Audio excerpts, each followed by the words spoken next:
بسم الله والحمد لله والصلاة والسلام على رسول الله. ما زلنا في بيان هذه البؤرة التي تسمى ببؤرة أبو عماد، وأعداد معدودة معه، ومنهم من طفى على السطح كمثل هذا الرجل اللي هو اسمه مازن الرنتيسي. هذا الرجل تابعني في قنواتي في التعليقات كثير جدا جدا، وهو كان ممل في التعليقات، كان يكتب بالتعليق كده من هنا أسوان، واتحايل عليه اعتراضات كلها عقلية وعاطفية وحماسية وكلام فاضي كده. يا ابني تعالى اطلع خد المايك، يمكن معاك الدليل امشي وراك. ابدا، شهور يعني كده، وكل اعتراضاته عقلية. ما رأيته يعترض ما عليا مثلا بدليل، بس هو في دماغه كده خلاص ده هو انا شايف كده، ويجيب الادله ويحطها في غير موضوعها والكلام ده كله. ثم وجدته بعد شهور طويلة ايضا متابعني في قناة المولود اعمى، وبرضه تعليقات واضطهاد، واوعوا تخلوا ابراهيم يطلع، واوعوا تسمحوا له، واوعوا تعملوا له وبتاع وكده. ولما لقى طريق مسدود ترك المكان. اتاري ابو عماد بيتابع الكلام ده كله ويلتقط اللي هم بيعادوا ابراهيم. ليه؟ ما تعرفش، رغم ان انا مقتنع تماما. ابن البدعه وابن الاسلام، ومسمي نفسه ابن الاسلام يعني. ودوت الرنتيسي دوت، ولمهم عنده من كده. وطبعا العداء مش لابورانيم بس، زي ما انتم شايفين كده العداء ماشي. الرنتيسي ده نجد ان هو سبحان الله ماشي على نفس الخطى بتاعه ابو عماد في التدليس والكذب وشهاده الزور زي هنسمعها دلوقتي. ويشهد زور على ماذا؟ بيقدم فتوى بيشهد فيها زور ليستنطق الشيخ بكلام يرضيه. عايز كلام من الشيخ يرضيه يعني عشان ينشره للناس. طب ما الناس هتعرف ان انت دلست وكذبت وشهدت زور وانت بتقدم الفتوى. انت شهدت زور، شهادة زور اللي انت فعلتها دي شهادة زور، سبحان الله. ثم الان دلوقتي ايه؟ بتنكشفوا. التدليس والكذب بيظهر امام الناس لما بنجيب الحقيقة وبتنكشفوا، سبحان الله. طبعا هنقرأ حديث النبي صلى الله عليه وسلم. اولا الحديث الذي رواه البخاري وغيره من حديث ام سلمة: انما انا بشر، يعني ان كان ده بشر صلى الله عليه وسلم بشر، ويقول هذا فضلا ان يكون صحابي، او ان يكون امام الائمة، او يكون واحد معادي من المسلمين، او امر يقدم الى واحد شيخ زي الشيخ سليم. فاذا كان النبي نفسه بيقول انا بشر وانكم تختصمون الي، ولعل بعضكم ان يكون الحن بحجته من بعض، يعني قوي في البيان والاسلوب والكلام والترتيب والحاجات دي كلها، والاخر مش جاء ما عندوش المقدرة دي. الحن بحجته، بيعرف يتكلم، بيعرف يحبرش زي ما بنشوف كده المحامين يعني في المحكمة والقواضي كده يعني كده. الحن بحجتي فأقضي على نحو ما أسمع. النبي يقول فإنما أنا بشر أقضي على نحو ما أسمع.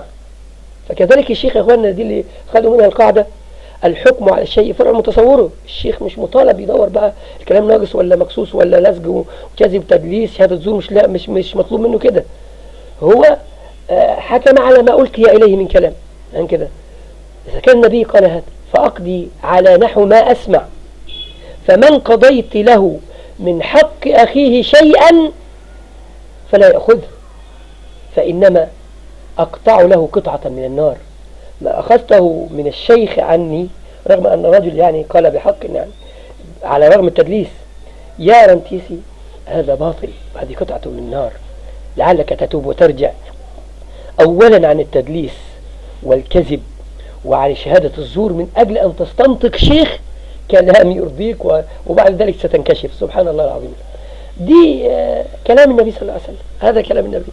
تعالوا نشوف بقى الرنتيسي وهو يسير على نفس الخطى والضرب بتاع أبو عماد في الكذب والتدليس وتقديم الكلام للشيخ. لذلك نقول لهم: كفاكم كذب وتدليس والله تنكشفون أمام الناس. تعالوا نسمعوا كده ونركز واحنا بنسمع في كلمة ان انا بقول يعني ان المخالفة اخلاقية مش شرعية. انا ما قلتش اخلاقية خالص، قلت عرفية، الزوج العام، قلت عرفا، قلت مروءة، قلت كل مخالفة للكلام ده كله.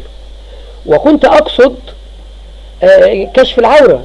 ده انا حتى لو وصلنا الى اختلاف العلماء وان العورة المغلظة الكبر والدبر، لم اكشف الكبر والدبر. لكن هنشوف دلوقتي الرنتيسي بيقول ايه. بيشهد زور، وهيقول ايه يعني. لو قلنا ان السرة العورة المخففة من السرة الى الركبة ماشي، انكشفت السرة وخطأ، واخطأنا ورجعنا وتوبنا وظل 6 ساعات وخلاص. فيلم المسخ بتاعكم ده انتهى الفيلم. البطل اعترف بالخطأ وتاب الى الله واعتذر لكل الدنيا كلها يعني كده، فخلاص الله يصلح حالكم يا رب، انتهت القضية، مفيش حاجة دلوقتي، مفيش. فخلاص القصة انتهت. فهنا هنسمع الرنتيسي وهو بيكذب ويدلس ويشهد زور من أجل أن يقدم وضع الشيخ عشان يستنطق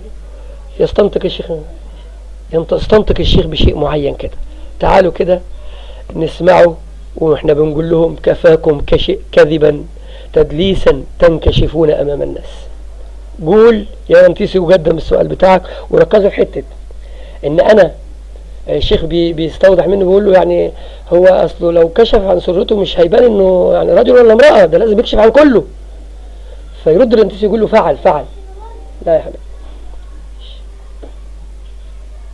يرد يقول له فعل أيوه فعل، يعني كشف كله.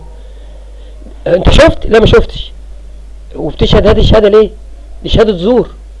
وشوفوا ركزوا برضه، هو بيقول ان انا قلت ان هي مخالفة اخلاقية. يا حبيبتي مفيش. تعالوا نسمع كده. في اي تعليق يا اخوانا قبل ما ننهي ان شاء الله؟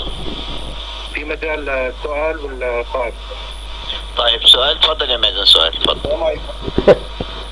والله شيخنا كذابين. يعني في كثير من الأسئلة وكثير من الأمور حاب الواحد يستفيد منك يعني، بس سؤال سريع. من فترة شفت شيخ عمل فعل فاضح أمام الناس، يعني بث مباشر، فعل فاضح يعني قالوا للناس إنه فعلتك خطأ وكذا وتراجع. ما تقول فيلم إباحي وخلاص. السؤال اللي أنا حيرني في الجواب تبع هذا الشيخ، يعني الشيخ قال حيرك إنه أنا لم أفعل عمل، لم أخطئ أخلاقيا، يعني أنا شرعا لم يا كذاب، ما قلت أخلاقيا. يعني أنا شرعا لم أخطئ أخلاقيا، يعني أنا شرعا لم أخطئ. يا كذابين. يعني الشرع لم أخطئ في الشرع، بل هتروحوا فين من ربنا؟ خطأ تبعي، خطأ يعني أخلاقي، خطأ تبعي، خطأ يعني أخلاقي وعرفي. يعني العمل الفاضح كان عبارة عن تحدي أحد النصرانيات له إنه أنت رجل ولا مش رجل، فخلع القميص تبعه وورجى صورته. ما خلعت قميص يا كذاب، رفعت التيشيرت. للأمانة هذا الشيخ تراجع وقال إنه أنا عملت غلط ولغيت الفيديو، بس عندي كذب سبحان الله. هو بقول إنه هذا الخطأ اللي أنا عملته خطأ أخلاقي، ممكن يكون أخلاقي وقد يشكل الحياة، لكنه ليس خطأ شرعي. الجملة الأخيرة بس يعني حكمها في الشرع، هل الكلام صحيح أو مش صحيح؟ إذا سمح، إنه أخلاقي وعرفي لكنه مش خطأ شرعي.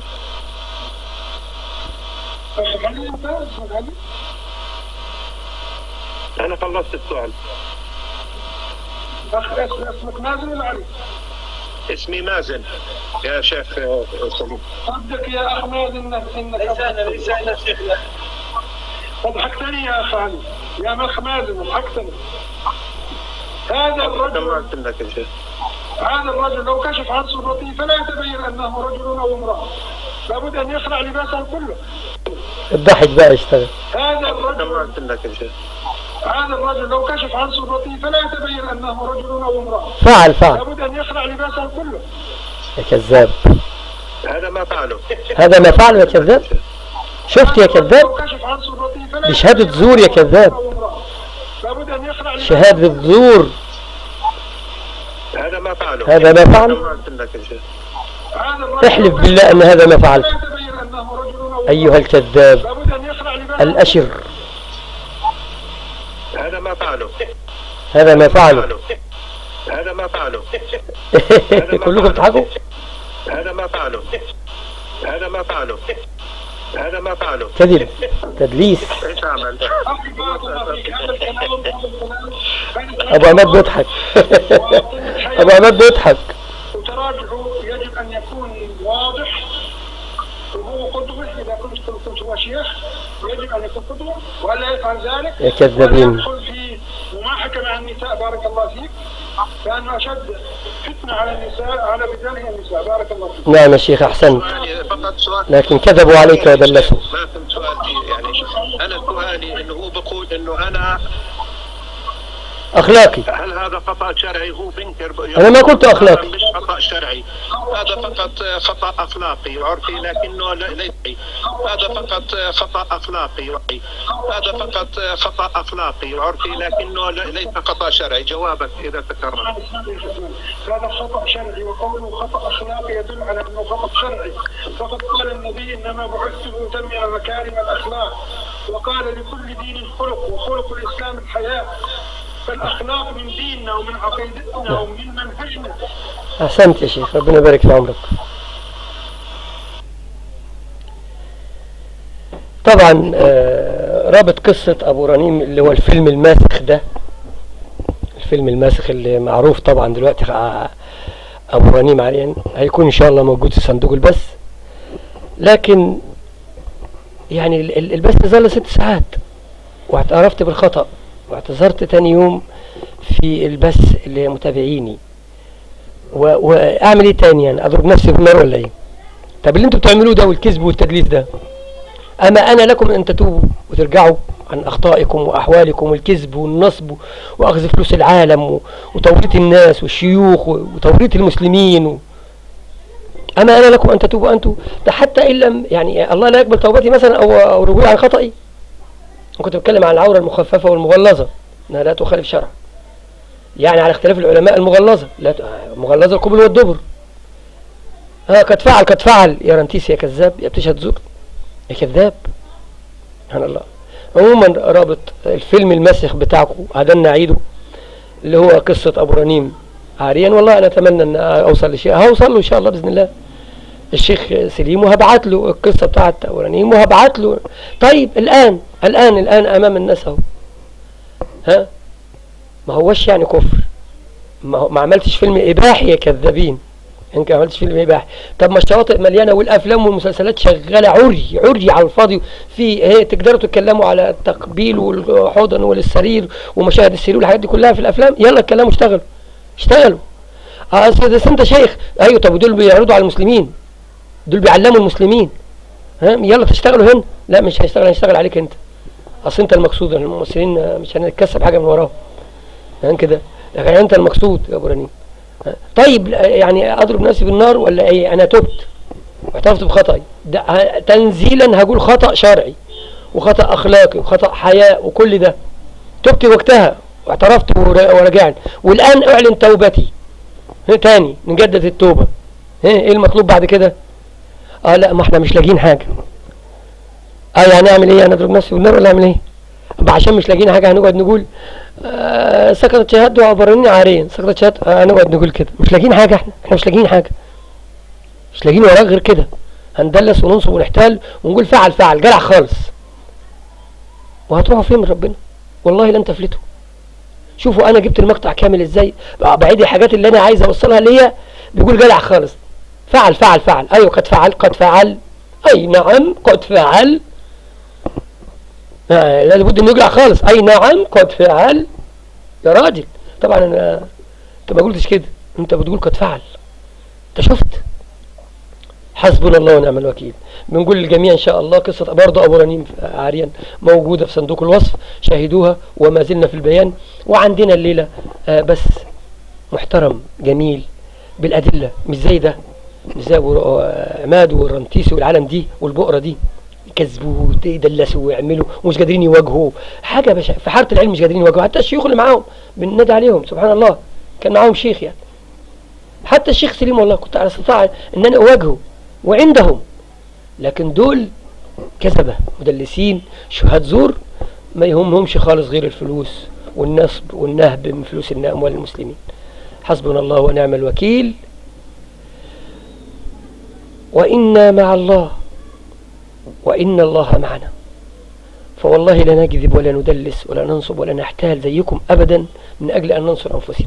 لا، إن كان حتى خطأ شرعي احنا تبنا عنه ورجعنا هناك في وقتها بعد 6 ساعات، وأنا أعلن وأجدد توبتي ألا أعود لذلك أبدا وأتوب إلى الله عز وجل. يا ترى لسه برضو الفيلم الماسخ؟ ده انتوا موتوا البطل يجي 20 مرة وبيصحى زي الافلام الهندي. لسه برضو ادينكم ماسكين الفيلم الماسخ ده. سبحان الله. سبحانك اللهم وبحمدك، أشهد أن لا إله إلا أنت، أستغفرك وأتوب إليك. السلام عليكم ورحمة الله.